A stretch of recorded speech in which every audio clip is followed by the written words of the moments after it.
Good morning. आज रविवार। आज सकाळू कबाड़ खोलिक देखे तो वर्षा पाग करची। वाओ, आज पागटा बहुत बढ़िया अछि। मु सकाळू स्कूटी धरी बाहरी गली 4 नंबर मार्केट।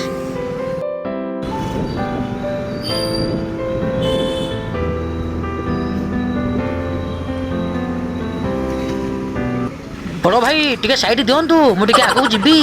भाई भी मो कथा शुणी मते साइड दे देले। मते जहाँ देखा जाउची आगरे बोधे जाम अछि। मु जाउची गाड़ी साइड कर देबी। ओहो बाबा रे, मार्केट की भीड़ मो।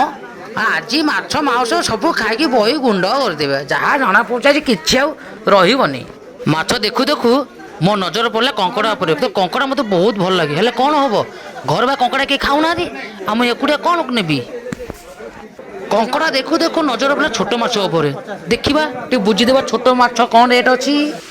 ये आम 4 नंबर टका। अरे टका माछ रेट कौन अच्छी कहूनु बे। अरे ये कौन शुणुनी। ए भाई कि सब प्रकार माछ रखिंट। देखी भाई गोटे बुझा सब माछ मान ना कौन अच्छी। माछ देखु देखु कि मु गोटे माछ को चिन्हीदेली। से यही माछटी ये माछ न केरांडी माछ। या मु गाँव भी चिन्ह।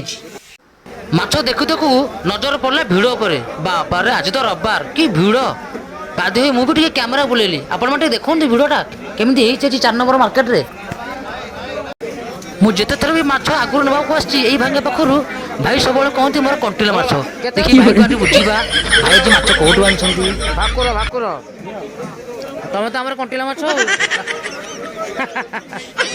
केत किलो कहना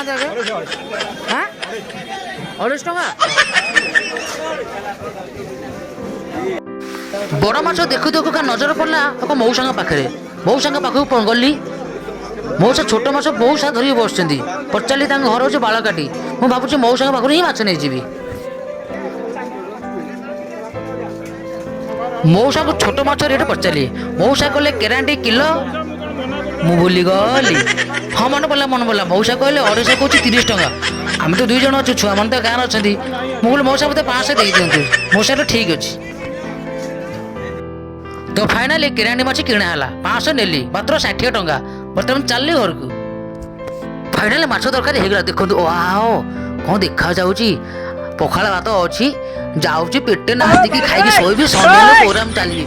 आज ब्लॉग को ये रखुच्छी। जदि आपण भल लगे निहाती लाइक कमेंट शेयर कर। रोज आज्ञा नमस्कार। जय जगन्नाथ।